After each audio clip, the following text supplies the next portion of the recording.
Hello everyone and welcome back to our channel. In today's video, I'm going to show you how to redeem your gift cards on Amazon. So without any further ado, let's get into it. At first, open your preferred web browser and now head to Amazon.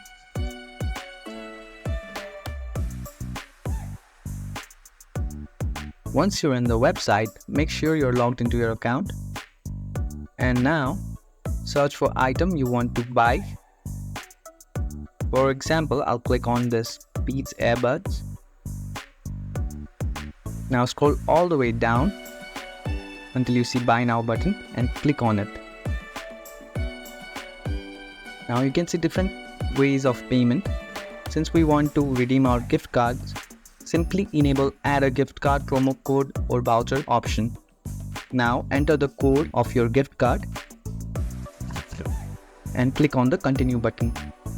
And that is how you can redeem your gift cards on Amazon. If you found this video helpful, don't forget to give this video a thumbs up and subscribe to our channel for more tutorials like this.